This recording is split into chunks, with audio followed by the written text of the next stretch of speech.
Hi friends, Telugu వంటకాలకి స్వాగతం. ఈరోజు నేను చేయబోయే వంటకం తోటకూర వేపుడు. దానికి కావలసిన పదార్థాల్లో ముందుగా తోటకూరను ఈ విధంగా సన్నగా తరుక్కున్నాక మంచిగా కడిగి పెట్టుకోవాలి.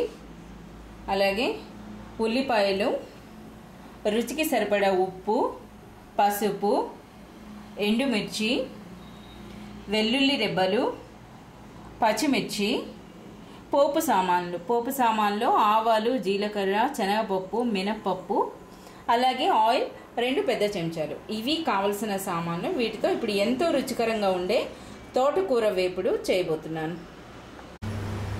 ఇప్పుడు తయారు చేసుకున్న విధానంలో ముందుగా ఒక కడాయి పెట్టుకొని అందులో ఆయిల్ వేసుకోవాలి.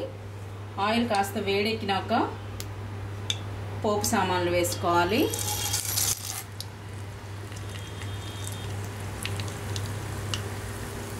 వాటిని ఒక 2 నిమిషాల పాటు వేగనివ్వాలి.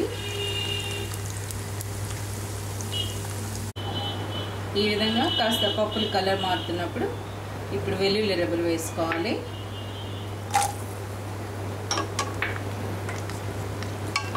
వీటిని కూడా కాస్త ఆయిల్ మంచి ఫ్రై అవనివ్వాలి. అలాగే వీటితో పాటే ఎండుమిర్చి, పచ్చిమిర్చి కూడా వేసుకోవాలి.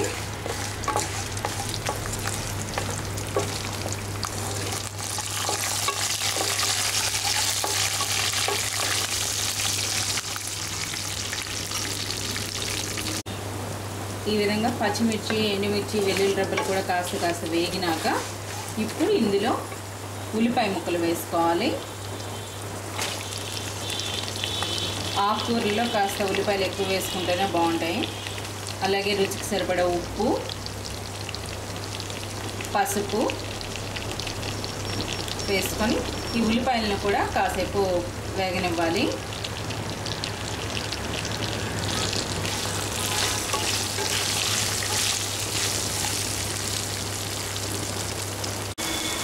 ఈ విధంగా ఉల్లిపాయలను ఒక 2 నుండి 3 నిమిషాల పాటు సన్నని మంటపైన మగ్గించుకున్నాక ఉల్లిపాయలు కాస్త మెత్తబడితే సరిపడుతుంది. మరి ఎక్కువగా వేగాల్సిన అవసరం లేదు. ఉల్లిపాయల తోటకూరతో పాటు వేగితే కూర ఎంతో రుచికరంగా ఉంటుంది. ఇప్పుడు తోటకూర వేసుకోవాలి.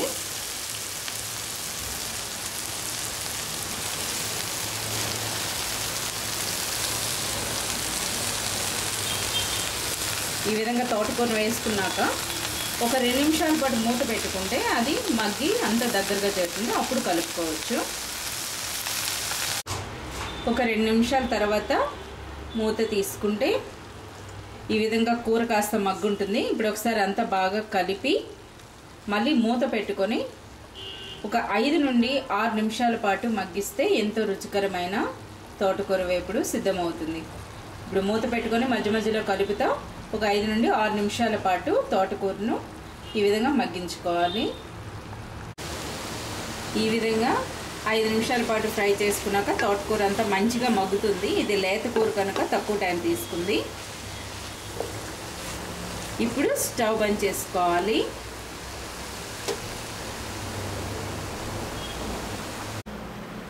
ఇప్పుడు ఎంతో రుచికరంగాను మరియు ఆరోగ్యకరమైన వంటకం సిద్ధమైంది.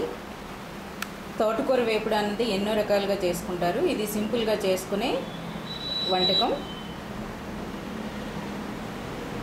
నా ఈ వంటకం తోటకూర వేపుడు మీ అందరికీ నచ్చిందని ఆశిస్తున్నాను. మీకు నచ్చినట్లయితే మీ సలహాలు, సూచనలు పంపగలరు.